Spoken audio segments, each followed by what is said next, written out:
kalau kayak Tesla kan maunya cinta damai, nggak mau pergi ke Indonesia.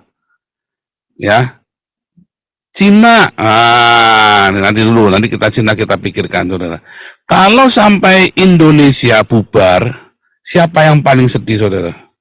Yang paling sedih adalah Cina, saudara. Pusing, karena apa? Tidak ada jaminan pengembalian uang investasi itu, saudara.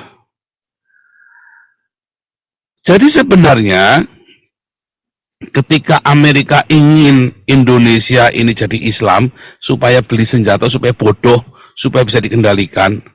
Sementara Jokowi kan nggak kepengen, saudara. Makanya Jokowi dimusuhi sama Amerika. Jokowi dimusuhi sama Amerika, karena Jokowi nggak mau. Ya kan? Mega nggak mau tunduk sama Amerika. Jokowi sama Mega nggak mau tunduk sama Amerika. Persis apa seperti Soekarno nggak mau tunduk sama Amerika. Makanya akhirnya jangan heran ketika Jokowi merapat ke Cina sama ke Rusia. Itu fakta, saudara ya. Anda mau terima mau enggak, itu fakta ya, bahwa Jokowi sedang merapat ke Cina dan merapat ke Rusia. Tetapi sebetulnya kalau kita melihat, Jokowi itu tidak mau Indonesia jadi Islam radikal. Megawati pun tidak mau. Ya, walaupun kita tahu ada ambisi-ambisi politik dinasti, ya, Megawati udah kelihatan banget ya. Tapi kita harus menghargai nasionalisme mereka. Mereka tidak mau Indonesia didikte oleh negara manapun. Kemarin Luhut bilang ya, kami tidak mau didikte. Kamu boleh bertanya apapun tentang Indonesia, tapi jangan dikte kami. Wah, ngeri sudah Luhut bilang begitu ya. Saya setuju. Investasi infrastruktur itu adalah kecerdikan RRC untuk menyiasati kalau Indonesia bubar. RRC sudah membaca Indonesia bakal bubar, saudara. Ya, RRC sudah membaca Indonesia bubar. Ya, makanya dipersiapkan.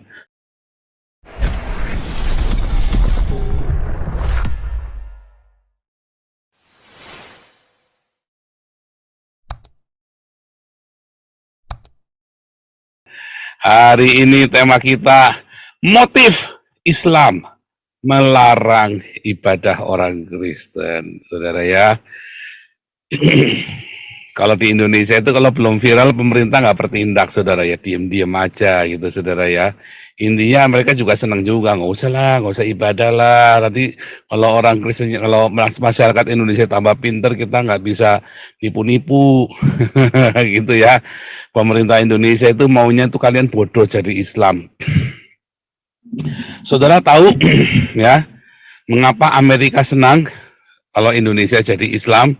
Jadi itu siapa dulu ya, ada yang bilang Amerika itu pengen Indonesia itu murtad jangan Islam. Salah, saudara ya, Amerika itu pengen Indonesia jadi Islam.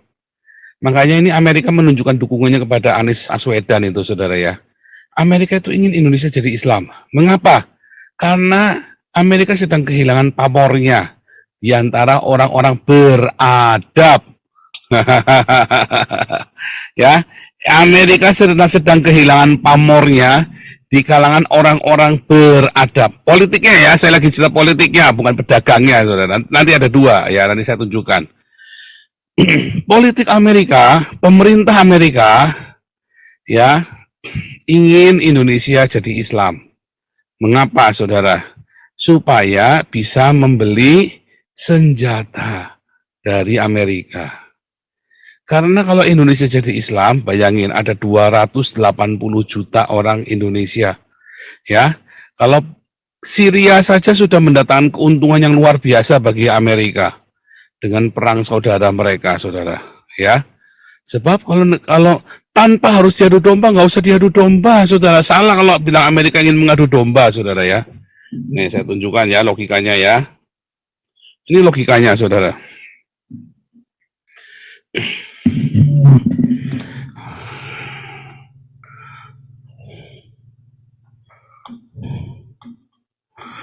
Amerika ingin Indonesia jadi Islam.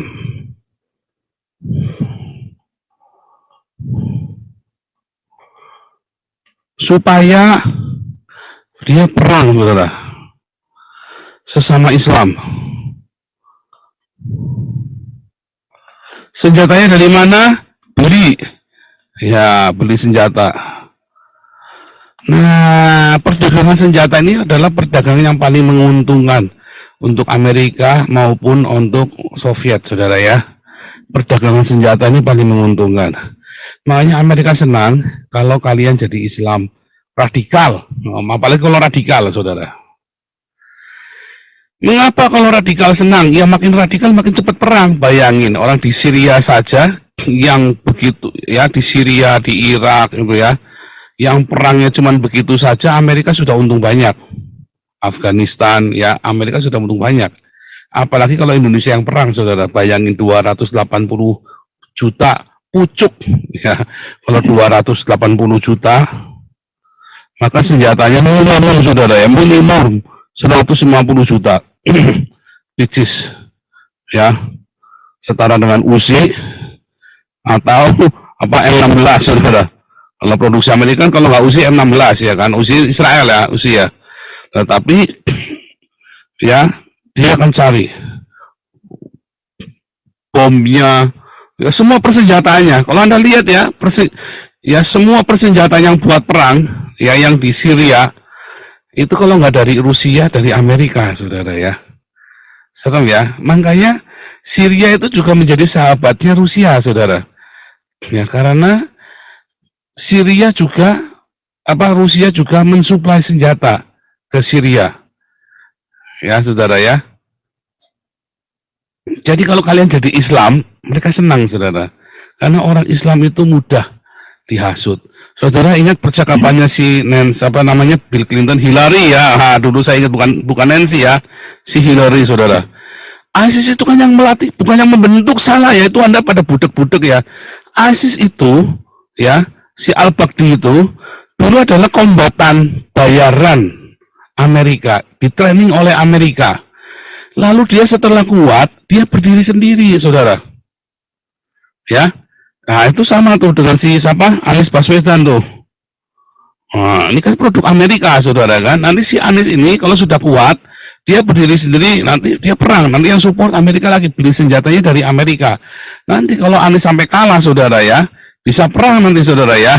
Bisa perang nanti lawan sesama Islam, ya, yang ngaku lah moderat lah, radikal lah, pokoknya atas nama Islam lawan Islam. Perang, saudara. Nah, kalau mereka sudah perang, yang paling seneng itu Amerika, karena senjatanya dari sana. Dan yang kedua baru Rusia. Yang paling sedih siapa, saudara? Yang paling seneng itu Amerika. Yang paling sedih itu yang paling seneng kedua adalah Rusia. Sekarang Indonesia sedang merapat, karena sama Amerika lagi dibuang.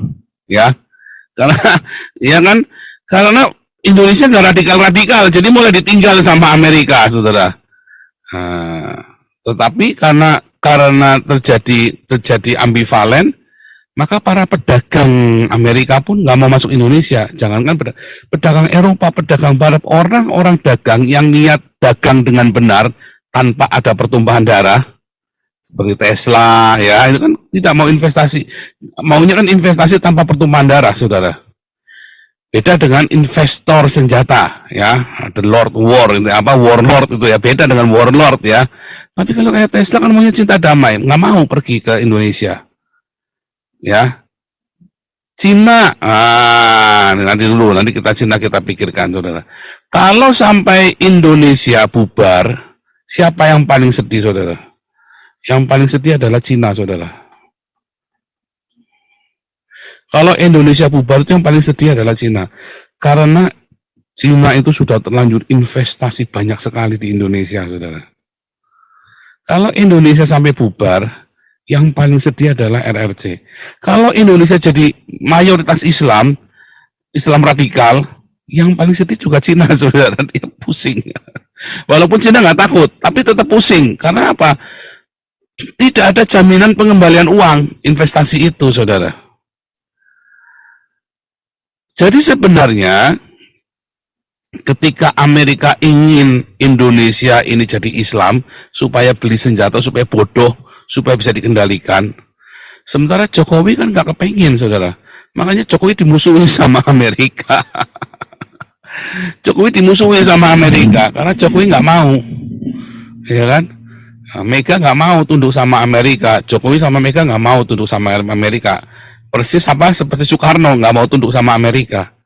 Makanya akhirnya jangan heran ketika Jokowi merapat ke Cina sama ke Rusia. Itu fakta, saudara ya. Anda mau terima mau enggak, itu fakta ya, bahwa Jokowi sedang merapat ke Cina dan merapat ke Rusia. Tetapi sebetulnya kalau kita melihat, Jokowi itu tidak mau Indonesia jadi Islam radikal. Megawati pun tidak mau. Ya, walaupun kita tahu ada ambisi-ambisi politik dinasti, ya, Megawati udah kelihatan banget ya. Tapi kita harus menghargai nasionalisme mereka. Mereka tidak mau Indonesia didikte oleh negara manapun. Kemarin Luhut bilang ya, kami tidak mau didikte. Kamu boleh bertanya apapun tentang Indonesia, tapi jangan dikte kami. Wah, ngeri sudah Luhut bilang begitu ya. Saya setuju. Ya, walaupun politik itu selalu ada dua muka ya. Tetapi pada kenyataannya Jokowi memang pernah lagi pidato ditinggal sama Obama. Nah, itu memang tersinggung ya. Kalau saya jadi orang Indonesia, saya kan tersinggung, saudara ya. Namanya nggak respect. Harusnya kalau mau ninggal, kayaknya jangan lagi pidato. Ya kan, sebelumnya atau sesudahnya sekalian. Jangan lagi pidato ditinggal, itu mah terang-terangan namanya menghina itu, saudara ya. Makanya Jokowi nampaknya hubungan dengan Amerika kurang baik. Anda lihat ya, lebih banyak Jokowi kontak dengan Rusia dan dengan Cina daripada Jokowi kontak dengan Amerika, ya. Nah, kalau mau kontak sama Arab, apa yang mau dikontak, saudara? Cuman kontak cerita titikmu sama titikku gede mana, paling cuma gitu doang kalau kontak sama Arab, ya kan. Kalau kontak sama Raja sama kan gede-gedean titik doang, saudara kan. Tapi kalau cerita sama Cina, cerita sama Rusia, oh bisnisnya banyak, saudara. Ceritanya duit. Sama Rusia ceritanya tentang pertahanan, saudara. Loh, Anda mau terima mau enggak? Sekarang ini Amerika udah nggak support Indonesia karena Indonesia masih ini kan lama sekali ditungguin, kok nggak perang-perang, kata Amerika kan, kok nggak perang saudara ditungguin sama Amerika. Yang paling sedih, saudara ya, adalah RRC. RRC sedih kalau Indonesia bubar. Dulu pernah kita bahas ya, RRC sedih kalau Indonesia bubar. Mengapa RRC sedih kalau Indonesia bubar? Siapa yang membayar utang? Ya kan? Siapa yang mau tanggung jawab membayar utangnya Indonesia ke RRC? Nah, makanya RRC bikinnya sistem baru, bukan utangan uang. Yang terakhir ini kan adalah investasi, saudara. Investasi infrastruktur. Pinter juga ya. Anda ngamatin nggak kenapa RRC lebih memilih sekarang investasi infrastruktur daripada pinjaman uang? Kalau sampai bubar, RRC sudah ngerti ini Indonesia bisa bubar. Maka di mana infrastruktur itu berada, ya itulah yang menjadi pegangannya RRC, saudara. Misalnya nih infrastrukturnya di Papua, Papuanya lepas. Ya sudah, nanti Papua bayar sama RRC untuk infrastruktur itu. Kan Papua juga menikmati nanti infrastrukturnya. Gitu, makanya jalan tol di Papua itu hanya bikin Cina. Misalnya nih, yang di Kalimantan sama. Kalimantan lepas dari NKRI. Maka RRC kerjasama sama negara Kalimantan. Kalau misalnya nih, lepas lagi nih, yang mana lagi, yang di proyek-proyek yang di mana lagi itu lepas. Ya di negara baru itulah RRC urusan sama pemerintah setempat itu. Makanya investasi infrastruktur itu adalah kecerdikan RRC untuk menyiasati kalau Indonesia bubar. RRC sudah membaca Indonesia bakal bubar, saudara. Ya, RRC sudah membaca Indonesia bubar. Ya, makanya dipersiapkan. Makanya kalau Anda lihat, ya, sekarang ini, mengapa Tesla, terus mana lagi yang perusahaan Eropa itu ya, Bayer itu ya, Bayer, mana lagi ya, Bayer masih ya, Bayer ya, Adidas nggak mau ya, perusahaan-perusahaan Barat nggak mau investasi di Indonesia karena mereka sudah melihat Indonesia bubar, saudara. Ngeri ya, mereka melihat Indonesia bubar. Mengapa bubar, saudara? Karena orang-orang radikal ini compong, saudara. Dia ingin kendalikan Pancasilanya itu diganti menjadi khilafah. Semua hukumnya adalah hukum syariah. Coba Anda lihat ya, investasi di negara-negara Islam itu ya semuanya itu hanya bila negara itu mau dikendalikan, contohnya Arab Saudi, itu negara Islam, tetapi dia mau dikendalikan oleh Amerika. Sudah, saudara, kendalikan. Saudi itu tuh budaknya Amerika. Anda mau percaya atau enggak, pada kenyataannya Saudi dikendalikan oleh Amerika. Ya kan? Makanya sekarang siapa tuh rajanya itu lagi mendekat ke Cina supaya jangan mereka jadi budaknya Amerika, mereka cari majikan baru yaitu Cina.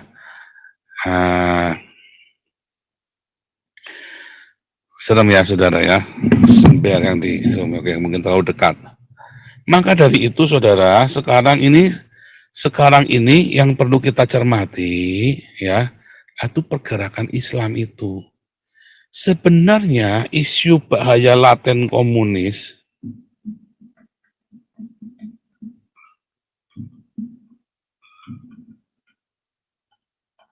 ini nggak ada, saudara.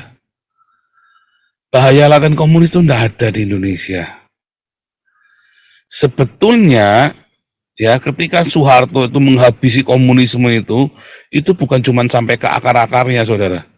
Ya, itu bahkan sampai gerong, saudara ya. Sampai orang yang tidak terlibat dengan komunis pun ikut dicabut, saudara. Bukan cuma sampai ke akar-akarnya, bahkan tempat berpijaknya komunis saja sudah lenyap, nggak ada. Kalau Anda tanya tempat berpijaknya komunisme di mana di Indonesia, nggak ada, saudara. Dicabut sampai ke akar-akarnya. Kalau Anda tanya komunisme di Indonesia bahayanya nggak ada. Sebab kalau Anda lihat pemberontakan PKI pun ya dari tahun 1948 sama 1965 dua-duanya gagal dan sebenarnya korbannya hanya dikit, saudara,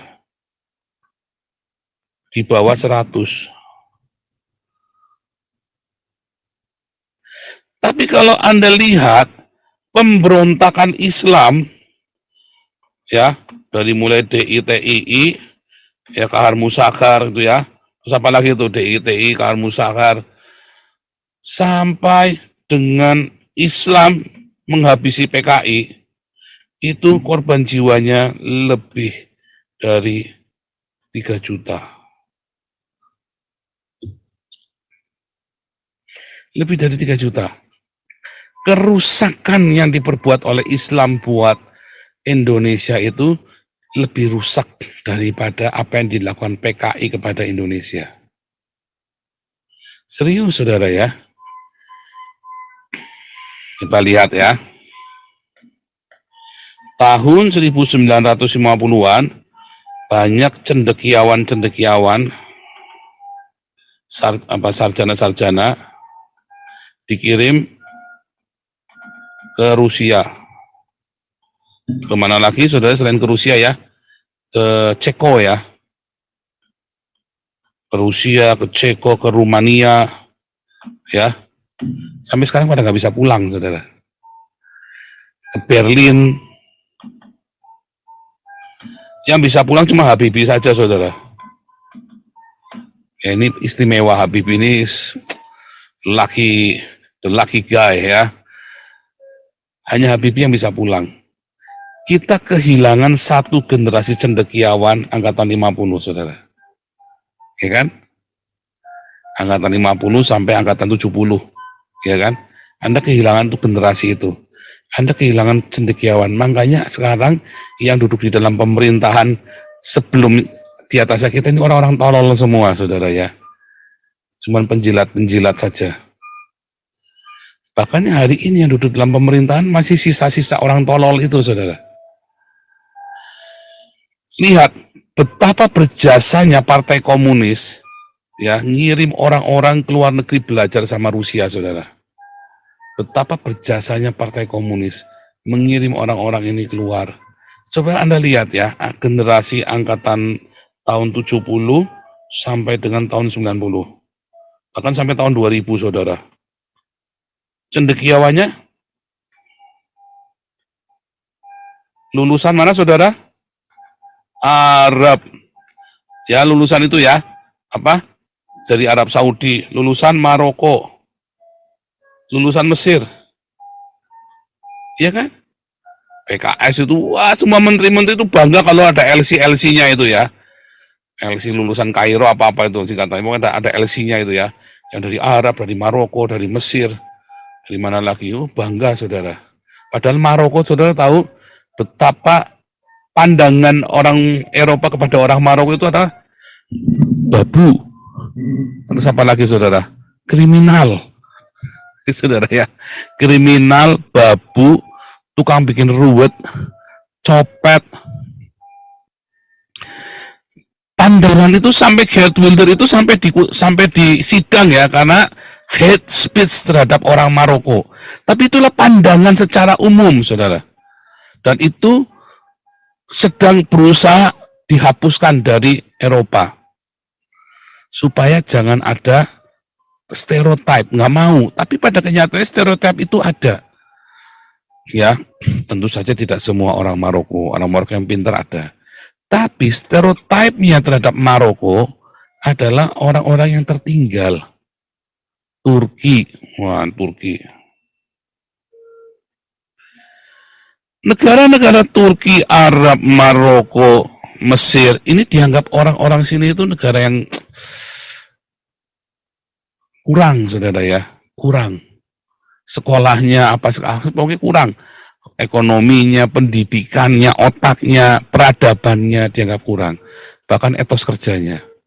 Tapi dari tahun 70-an, sejak Rusia itu disingkirkan, sampai tahun 2000-an, ya, sampai sekarang ya, generasi yang sekarang, maka orang Indonesia bangga kalau orang-orang ini dikirim ke sana, saudara. Ya kan? Somad, misalnya lulusan Maroko kan, Abdul Somad itu. Padahal kalau ada lulusan Maroko, kita ketawa cekikikan.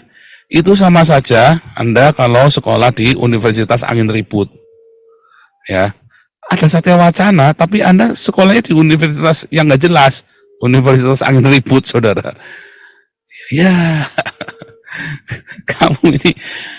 Nah itu pembandingnya ya. Kalau Anda lulusan Maroko, ijazah Anda itu nggak diakui, saudara, di Belanda. Kalau Anda lulusan UKSW, Universitas Kristen Satya Wacana, itu sudah ijazahnya diakui internasional. Alias apa, saudara? Kampus UKSW itu lebih internasional. Istri saya itu dapat ujian lagi, saudara, di Belanda. Langsung bisa mengajar. Karena ijazahnya UKSW. Ya.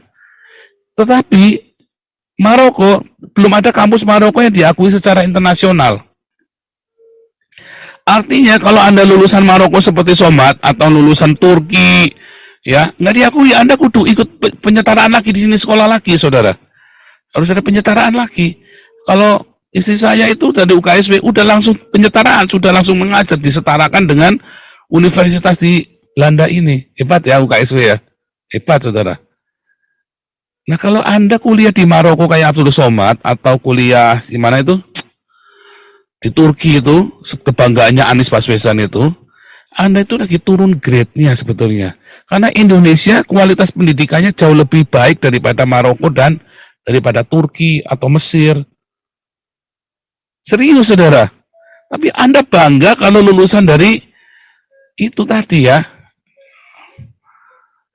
Heran ya, heran. Nah, kalau sudah begitu bagaimana? Anda masih mau mengeluh-elukan? Berarti Anda sebetulnya ya, kalau lihat Abdul Somad, Anda sudah tahu kualitas pikirnya si Tonggos ini apa, saudara? Kualitas berpikirnya jongkok. Dan Anda bangga, ya kan? Dengan kualitas berpikir jongkok itu. Ya kan? Coba Anda pergi ke bank-bank asing atau ke perusahaan asing di Indonesia. Ini lulusan dari Maroko. Hah? Maroko? Diketawain, saudara. Lebih baik lulusan dari UKSW. Coba Anda pergi ke bank asing, Anda lulusan Belanda. Gajimu bisa 5 kali lipat lulusan dalam negeri, saudara. Minim 5 kali lipat, saudara ya. Kalau gaji dalam negeri 4 juta, gaji kamu bisa 20 juta, saudara. Apalagi nanya dan bilang S3-nya dari Sudan. Sudan ini negara pencari suaka. Ya dari Sudan malah. Anda kebayang nggak betapa rendahnya kualitas para pemimpin-pemimpin dan para pendakwah di Indonesia? Otak yang kualitasnya rendah itu yang kemudian jadi pemimpin dan kemudian yang membuat undang-undangnya Indonesia. Ya kan? Karena bahkan Anies Baswedan saja takut sama Somad. Ya kan? Anies aja sampai takut sama Habib Rizik. Anies yang lulusan Amerika, ya, otaknya ditaruh di bawahnya Habib Rizik dan di bawahnya Somad. Anda kebayang nggak betapa Anies ini sedang menghina dirinya sendiri? Ya kan? Nah, kalau Anda punya otak sebenarnya orang-orang Indonesia, makanya Anda pasti akan meninggalkan.